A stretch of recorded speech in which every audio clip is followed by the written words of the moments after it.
In this video, I will benchmark the amount of memory allocated by an immutable model and compare that to the amount of memory allocated by the corresponding mutable model. Let's begin with this class. This is the mutable model of a money transfer. There are many properties there. It's a bad model, objectively. But I will benchmark that. This is the class that will run a loop on the instance fully populated with reasonable data, and it will measure the memory pressure incurred by this mutable object. The memory benchmark is a very small class I made. It's very simple. It measures all the bytes allocated during the operation, during that entire loop. You will see that in a moment. The critical element to notice here is that due to the mutable nature of this model, I'm able to write the new value into the same object which I have created above, so I don't have to create any new objects. This is the mutable design in action. Now let me show you the corresponding immutable model. It is the same set of properties, but all properties are read-only with init-only setters. The corresponding benchmark class is doing exactly the same thing. The critical difference is that in the immutable object, every operation creates a new object, a new instance. So when I run both benchmarks 100,000 times in a loop, the mutable variant will be less than 1 kilobyte, so it will show 0. But the immutable variant takes 15 megabytes. Anyone who wants to express disagreement with immutable designs on the basis that they are inefficient could use this and say, hey, don't you see how inefficient an immutable design is? However, if you think it through, the mutable design was cheating. Why would I create 100,000 new objects when only one property is changing in the loop?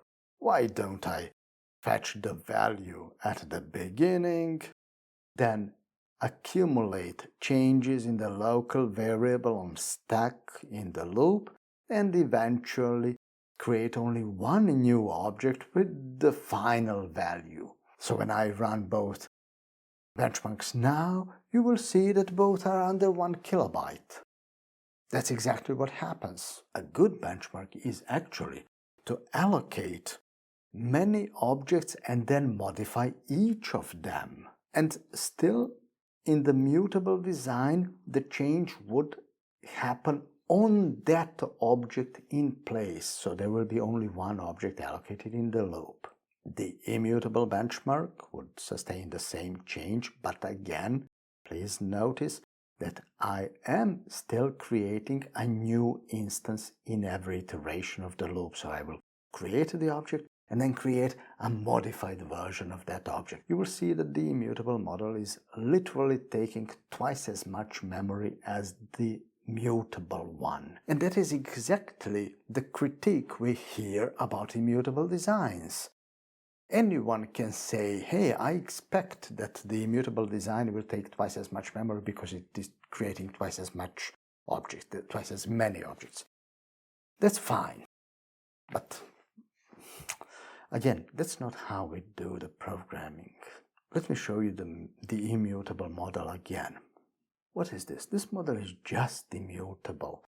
It is one large record containing a dozen of properties. That's not how we make any model. We prefer persistent models. A persistent object contains smaller objects, and when we mutate it, we reuse almost everything that was already inside of it and just create a new element that is effectively changing. Let me show you. What is this? What are these two properties? That is the money. Then what are these three properties here?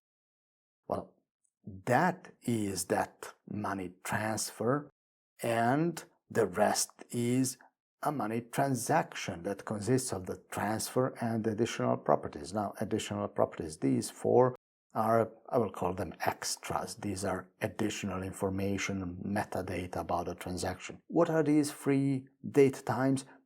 I will call that a transfer window. And guess what? It will be an abstract record because it has two variants. One is the pending transfer window for a transaction that has not been executed yet, and the executed transfer window, which has one additional property. The executed transfer window will validate the execution time, which must fall within that window. Then the pending transfer window will expose the operation called execute. You can only execute a transaction that was not executed yet. I'm doing the design, immutable design or object-oriented design, call it what you like. Let's finish the design of this type. What are these free approval properties? And on top of that, why is the approval a part of the transaction? I want to remove that and to introduce an entire new type, which I will call effective transaction, which means a transaction that has passed business processes inside the bank. Why these types? Well, again, because we need consistency, validity of our objects. The pending approval cannot be created with a transaction that has already been executed. And then there is a unique approve operation which only exists on the pending approval transaction type, which creates the approved transaction. Do you see what I'm doing? I have created an entire state machine which guarantees that every single object in this set of types is always created valid and according to the business rules of the bank which implements this software. And now listen, when you do things this way, the memory footprint will actually go down. Can you imagine that? I will show you that. I will show you that next, and we will compare that to the mutable model as well and benchmark everything.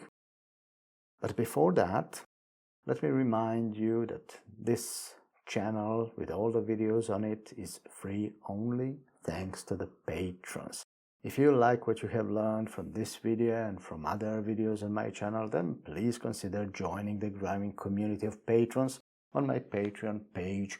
That will give you access to the source code of this video and all other videos and some goodies and other videos that do not exist on my YouTube channel alone. Thank you very much. Now, what is the memory footprint of this domain model? Immutable, of course. There will be no one big object anymore. That's not possible. That will be many small objects referencing each other, creating a graph of objects. And then comes the operation I want to benchmark. I will create a new timing object from the existing object, so there will be one new allocation here to execute the requested operation, and then the new transaction object with that timing, so that is the second allocation, and then the third allocation to create the new root object in that graph. Now it looks like I'm creating a much worse situation for me, because there are 3 new objects in every loop iteration, and there was only one object before, but there's a difference. These 3 objects are reusing all other objects that are created above. Let's run the benchmark. Here, it's only about 15% increase compared to the previous run. That may look like deterioration, but that is only 1/2 of what we can do with the persistent model we can reduce this now. We can start reducing the memory pressure, and that's what I will do with the immutable model. But before that, I want to address the mutable model again, because now this mutable object is cheating. It is that DTO. It is an anemic domain model, which is very dangerous in a business application. I will turn that design into a deep domain model, fully mutable, but equivalent to that domain model we had in the immutable design. So when it comes to benchmarking that, there will be a lot of small objects again. There will be the operation, but again I will use mutability to my favor, because both final operations will execute in place. They will mutate the existing object, the properties of the existing object. And you will see the difference is only about 10% in favor of mutable design. Well, that is surprising, isn't it? Now let me explain what happened. When you turn your object design into a design which favors small types, then it turns out that major portion of the memory your application will use will just be pointers. Then, isn't that wasteful? In terms of memory, obviously, yes, I have just inflated the memory footprint by a factor of 2. But on the other hand, now I have a serious, stable domain model for which I know that will express much less bugs, much less vulnerabilities. In all respects of object-oriented design, this model is way better. So we live with the inflated memory footprint both in immutable and immutable design, because we favor this designing strategy. Now, within that designing strategy, there comes the second half of the immutable design's power, which I haven't utilized yet. Object reuse. Here's the story. It's very simple. You can always reuse an immutable object, because what it says is what it says. That's it. Let me show you. This timing object is showing the window within which the transaction must execute or it will be rejected. In practice, it's not date time, it's just date. Banks work on the basis of business days. And majority of transactions executed during one day will actually have the same execution window, now or tomorrow, now or next Monday or whatever. They will all have the same window. So you can create that once and then reuse it in all objects, in all transactions. Reuse the same execution window for the transaction. If I run the benchmarks now the mutable and immutable design are at par. They're about the same. But that's not where it ends. Depending on what you are doing, what you are modeling, it might easily turn out that you can reuse majority of objects, not just through direct reuse like I'm doing here. This is totally impossible in the banking software like I'm simulating here.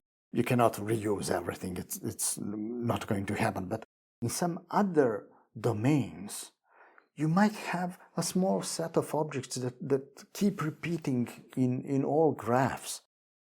Put them in a dictionary, apply memoization, cache them, reuse them aggressively, and you might create a model that saves millions of allocations. So I will measure that, and now you will see. The amount of memory consumed by the immutable model is now cut to less than half. If memory footprint is all you want to optimize, then go for the anemic model. But if you want to have a safe, bug-free application, then the anemic model is exactly what you will avoid at all costs. So what happened here is that now the immutable design, through the aggressive reuse of equal objects in all graphs that can use them, is suddenly expressing smaller memory footprint than the worst mutable design and the most memory optimized design, the anemic mutable design I could make. That is insane. But it shows very clearly the distinction between just immutable objects and persistent objects. Persistent objects reuse existing objects instead of giving them to the garbage collector and creating them again. That would be wasteful. I hope you will now rethink your attitude regarding the immutable design and the memory footprint of immutable programs.